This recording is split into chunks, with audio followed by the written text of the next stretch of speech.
नमस्कार दोस्तों, आप सभी का आपके अपने यूट्यूब चैनल मेरा मैथ्स पॉइंट में बहुत-बहुत स्वागत है। हम चैप्टर कर रहे हैं इकाई का अंक, यूनिट डिजिट या अंतिम अंक।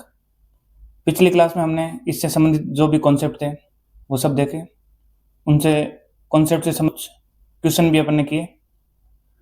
आज उसी क्लास से आगे अपन इकाई के अंक से संबंधित कुछ क्वेश्चन करते हैं। तो अपना पहला क्वेश्चन दे रखा है 584 multiply by 389 multiply by 476 multiply by 786 में यूनिट डिजिट क्या होगी। तो अपने को पता है कि अपने को ओनली यूनिट डिजिट ही देखनी है। 584 से कोई मतलब नहीं, अपने को 4, 389 में 9, 476 में 6 और 786 में 6। तो इसको सोल्व करते हैं अपन।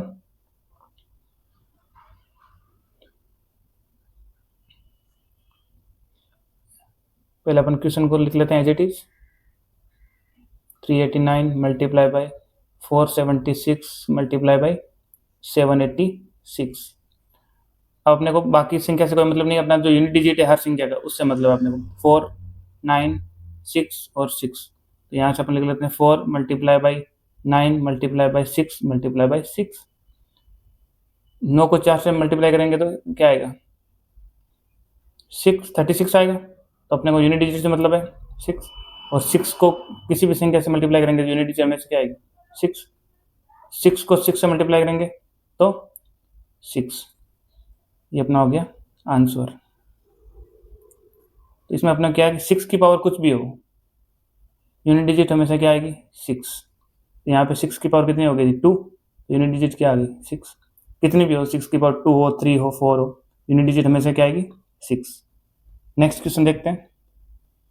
नेक्स्ट क्वेश्चन दिया हुआ है 5627 की पावर 153 671 की पावर 230। इसमें अपने को इकाई का अंक देखना है।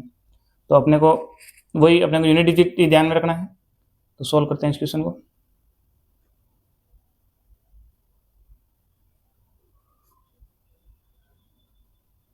फाइव 5627 की पावर 153 मल्टीप्लाई बाई 671 की पावर 230। अपने को 5627 से कोई मतलब नहीं, अपने को ओनली 7 से मतलब है, और इधर 671 से कोई मतलब नहीं, अपने को 1 से मतलब है। तो इसको अपन ये लिख सकते हैं 7 की पावर 153 मल्टीप्लाई बाई 1 की पावर 230। अब अपने कल की क्लास में पढ़ा था कि 7 की पावर में होगा 4n+1, 4n+2, 4n+3 और 4n+4। तो उसमें ये कौन से में बैठ रहा है, तो इसमें अपन देख लेते हैं। 153 को 4 से डिवाइड कर देंगे, तो इधर रफ में कर लेते हैं 153 डिवाइड बाई 4, तो कितना आ जाएगा, 4 3 12, 3 33, 8 चौक 32 और +1, ये आ गया। 153 को 4 से डिवाइड किया तो कितना आ गया, 3, फिर 3 बचा 33, 8 चौक 32। तो इसको अपन ले सकते हैं 7 की पावर 4 मल्टीप्लाई बाय 38, यहाँ n की वैल्यू 38 होगी, +1 प्लस 1 की पावर 230। अब 1 की पावर कितनी भी हो, 1 की पावर n हो, तो हमेशा वैल्यू क्या आएगी, 1 ही आएगी। और 7 की पावर 4n+1 हो तो क्या आएगा, 7 ही आएगा। 7 की पावर 4n+1, तो यहाँ वैल्यू क्या आ जाएगी, 7। तो इसकी वैल्यू आ गई 7 और इसकी वैल्यू आ गई 1। ये मल्टीप्लाई में है यहाँ पे, तो 7 इंटू ये कितना हो गया, आंसर क्या आ जाएगा, 7। ये अपना आंसर हो गया। इसमें दो ही चीज़ें ध्यान रखना है, एक तो 1 की पावर कुछ भी हो तो 1 आएगा, एक 7 की पावर में 4n+1 वाला है, तो 4n अपने को n की वैल्यू यहाँ से ज्ञात कर सकते हैं। जो भी पावर दे रखी है उसको 4 से डिवाइड कर लो, जितना भी एग्जैक्टली डिवाइड हो वो आ जाएगा n की वैल्यू, प्लस जो भी रिमाइंडर बचेगा वो हो जाएगा 4n+1 होगा या 2 होगा या 3 होगा या 4 होगा। 4 तो होगा नहीं, क्योंकि वो एग्जैक्टली डिवाइड हो जाएगा, तो 4n+4 मतलब जो 4n से टोटली डिवाइड हो रहा है। तो यहाँ पे अपने को जो क्वेश्चन दे रखा है उसमें इकाई का अंक क्या हो जाएगा, 7। नेक्स्ट क्वेश्चन देखते हैं आप। नेक्स्ट क्वेश्चन दे रखा है कि 7 की पावर 95 माइनस 5 की पावर 58। इसमें अपने को अंतिम अंक निकालना है। अंतिम अंक बोलो चाहे इकाई का अंक बोलो चाहे यूनिट डिजिट बोलो, एक ही बात है। तो इसको अपन सॉल्व करते हैं।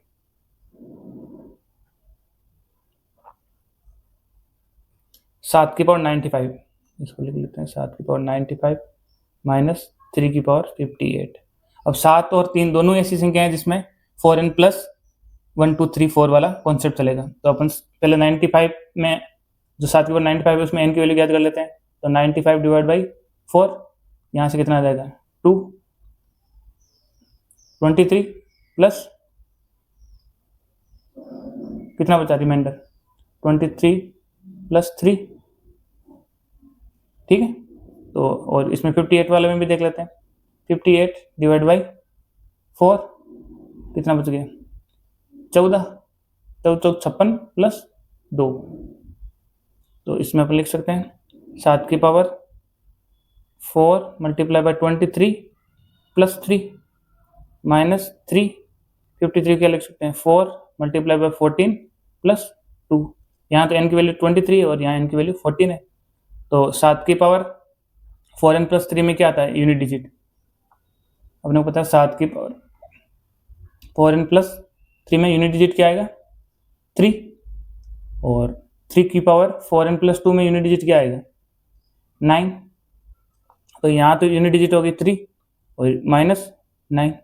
अब ये कैसे पॉसिबल है, 3 माइनस 9 कैसे निकालेंगे, ये 3 माइनस 9 तो यूनिट डिजिट है, पहली डिजिट है, उससे इधर भी तो कोई संख्या होगी। तो अपन किसी संख्या को जैसे घटाते हैं, इधर लिख रहा हूँ 3 माइनस 9, तो यहाँ जो संख्या होगी उससे यहाँ से एक लघुत्तम हासिल ले लेगा। तो ये कितना हो जाएगा 13, 13 माइनस 9 कितना आ जाएगा 4। तो आंसर क्या आ जाएगा 4। आए समझ, जैसे समझाने के लिए मैं लिख देता हूँ, जैसे यहाँ पे होता है 5 माइनस 9, तो कैसे लिखते हैं, तो ये 5 माइनस 9 लिखते हैं। तो यहाँ पर भी कोई संख्या होगी उससे यहाँ पे एक आंसर ले लेंगे, तो ये कितना हो जाएगा 15, 15 माइनस 9 6 आ जाएगा। उसी प्रकार अपने लिखा 3 माइनस 9, तो कितना हो जाएगा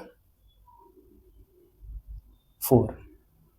तो 7 की पावर 95 माइनस 3 की पावर 58, इसका यूनिट डिजिट क्या होगा 4। यहाँ पे दो कंसेप्ट है, मतलब 3 और 7 में एक ही कंसेप्ट, सेम कंसेप्ट लगता है, 4n plus 1 plus 2 plus 3 plus 4। 4 संख्या अपने तो कल पढ़ी थी 2 3 7 और 8, उनमें सब में यही कंसेप्ट लगेगा। तो अपने यहाँ से पहले 95 में n की वैल्यू याद कर ली 23 आया, फिर 58 में अपने n की वैल्यू याद कर ली 14 आया, फिर अपने लिख दिया 7 की पावर 4n प्लस 3 माइनस 3 की पावर 4n माइनस प्लस 2। तो यहाँ पे 7 की पावर 4n प्लस 3 में यूनिट डिजिट क्या होता है 3, और 3 में 4n प्लस 2 में यूनिट डिजिट क्या होता है 9। 3 माइनस 9 कितना आ गया 4। नेक्स्ट क्वेश्चन देखते हैं। नेक्स्ट क्वेश्चन दे रखा है अपने को, क्वेश्चन नंबर 4, 17 की पावर 1999 प्लस 11 की पावर 1999 माइनस 7 की पावर 1999 में यूनिट डिजिट क्या होगा। तो अपने को इससे यूनिट डिजिट से मतलब है, 17 से मतलब है 7, 1 और 7 से मतलब है। इसको सॉल्व कर देते हैं अपन। पहले क्वेश्चन लिख देते हैं exactly same to same. 1999 plus 11 की पावर 1999 माइनस 7 की पावर 1999। अब इसमें 1 से कोई मतलब नहीं है, 7 की पावर लिख देते हैं, 7 की पावर 1999 प्लस 11 की पावर 1999 माइनस 7 की पावर 1999। अब जो पहले संख्या है और जो लास्ट संख्या है वो तो सेम है एग्जैक्टली, और 7 माइनस 7, तो यहाँ तो कुछ बचेगा ही नहीं, ये तो कट जाएगा। तो ये इस चीज से ये कैंसिल होगी। अब क्या बचा अपने पास 11 की पावर 1999, 11 से कोई मतलब नहीं, 1 की पावर ये 1 की पावर 1999, और 1 की पावर कितनी भी हो हमेशा आंसर क्या आएगा 1। 1 की पावर n हो तो आंसर क्या आता है 1। प्राकृत संख्या n क्या है, प्राकृत संख्या 1 से लगा के, तो उसमें 1 की कितनी भी पावर हो 1 से लगा के, तो आंसर हमेशा 1 आएगा।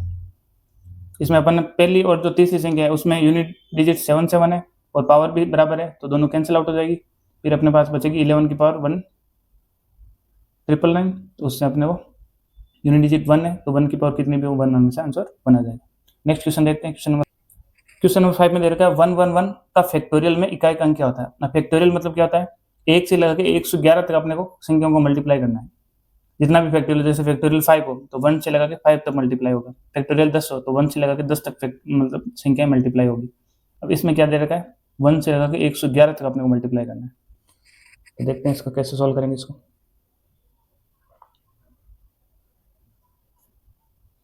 111 का फैक्टोरियल, इसमें इकाई का अंक अपने को ज्ञात करना है। तो इसमें अपन लिख सकते हैं 1 multiply by 2 multiply by 3 multiply by 4 multiply by 5, इसी प्रकार कहाँ तक मल्टीप्लाई बाई 110 मल्टीप्लाई बाई 111।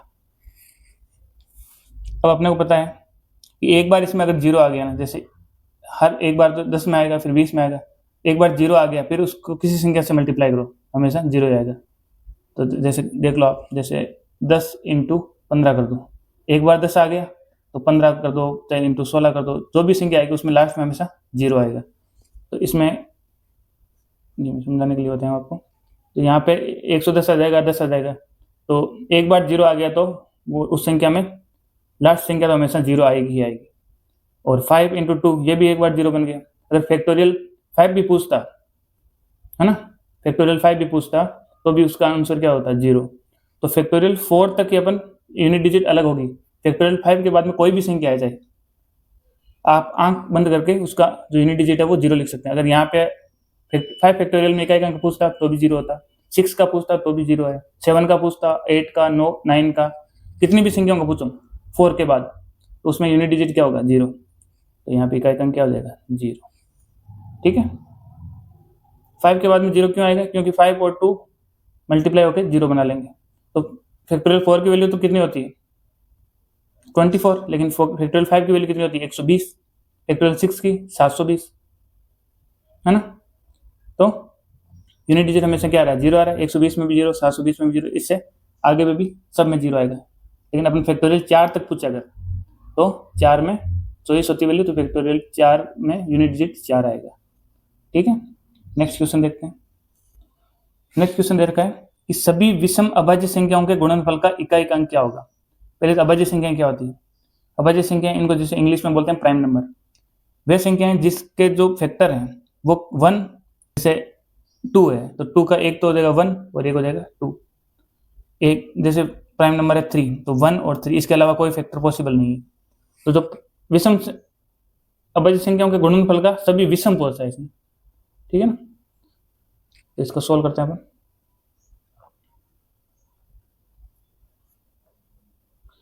पहले तो प्राइम संख्या होती क्या है, उनके जिनके दो ही फैक्टर हो, 1 और उसके अलावा वो स्वयं खुद। तो अभाज्य संख्या बोल दो, अभाज्य संख्या या इनको ही प्राइम नंबर बोलते हैं इंग्लिश में, प्राइम नंबर।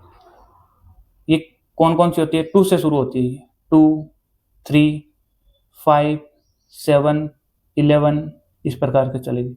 2 का 1 और 2 के अलावा कोई नहीं है, 3 का 1 और 3 फैक्टर होगा, 5 का 1 और 5 होगा, 7 का 1 और 7 होगा, 11 का 1 और 11 होगा। इसमें एकमात्र सम अभाज्य संख्या 2 है ओनली। तो इसने क्या पूछा, विषम, तो 2 को छोड़कर बाकी का अपने को मल्टीप्लाई करना है, गुणनफल बोला ना इसमें। तो एकमात्र सम अभाज्य संख्या कौन सी है, 2। ठीक है, तो इसमें अपने को जो क्वेश्चन के अनुसार पूछा है वो पूछा है अपने को 3 into 5 into 7 into 11 and so on, जो भी होगा। अब एक बार कोई भी इसमें 5 आ गया कोई भी संख्या में, और वो जो मल्टीप्लाई है वो है विषम संख्याओं का, तो इकाई का अंक हमेशा 5 आएगा। जैसे मैं बोल रहा हूँ 1 इंटू 5 इंटू 3 इंटू 7, ये जैसे सब विषम संख्या है, तो इसका जो इकाई का अंक क्या आएगा, 1 को 5 से किया 5, 7 को 3 से किया 21, तो 1 इंटू 5 कितना हो गया, 5। तो एक बार 5 आ गया और मल्टीप्लाई है वो विषम संख्याओं का है, तो यूनिट डिजिट हमेशा क्या आएगी, 5। ठीक है, ये ध्यान रखना। इसमें सब विषम संख्याएं पूछा आपने, विषम अभाज्य संख्याएं, 2 तो हटा लिया। और अगर ये पूछता कि सभी अभाज्य संख्याओं के गुणनफल में इकाई का अंक क्या होगा, तो कैसे होता, तब ये अभाज्य विषम अभाज्य संख्याओं का क्या था, 5, और 2 से मल्टीप्लाई करते हैं तो उसका इकाई का अंक क्या होता, 0। ठीक है ना, और यहाँ पे विषम अभाज्य संख्याओं को पूछा है तो जो आंसर आएगा वो क्या आएगा, 5। नेक्स्ट क्वेश्चन देखते हैं। क्वेश्चन नंबर 7 दे रखा है, सभी सम संख्याओं के इकाई के अंकों के गुणनफल में इकाई का अंक ज्ञात करो, सभी सम संख्याओं। ठीक है, सभी सम संख्या मतलब 2, 4, 6, सॉल्व करते हैं इसको।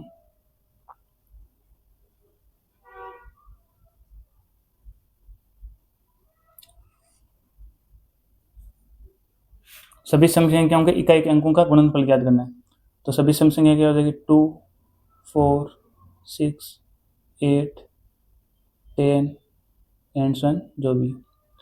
अब अभी मैंने आपको बताया था कि एक बार अगर 0 आ गया है ना, तो उस संख्या को कैसे किसी संख्या से मल्टीप्लाई करो, चाहे सम हो चाहे विषम हो, तो इकाई अंक हमेशा क्या आएगा 0। इसमें 10 आ जाएगा, फिर 20 आएगा, फिर 50 आ जाएगा, सब सम संख्या है।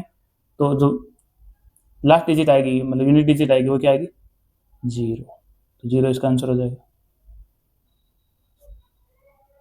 ऐसा सम संख्या पूछिए और इकाई अंक पूछा है, तो सम संख्या 2, 4, 6, 8, 10 लिखते अपने को समझ में आ गया कि भाई इकाई अंक क्या आ रहा है 0, तो आंसर क्या जाएगा 0।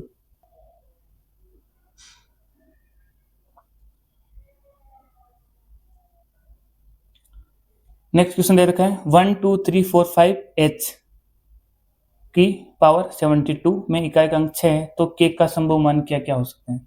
इसमें अपने को ऑप्शन भी दिए हैं 8, 6, 2 और ऑल ऑफ द अबव। तो सॉल्व करते हैं इसको।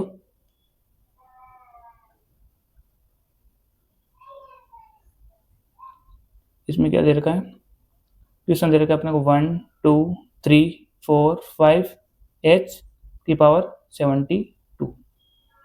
अब इसमें क्या क्या पॉसिबिलिटीज है देखो, अपने को पता है कि इकाई अंक अगर 6 होगा और उसकी पावर कितनी भी होगी तो यूनिट डिजिट भी क्या आएगा 6 आएगा, ठीक है। दूसरा अपने को पता है कि 2 की पावर 4n प्लस 4 वाले कॉन्सेप्ट हो, तो यूनिट डिजिट क्या आएगा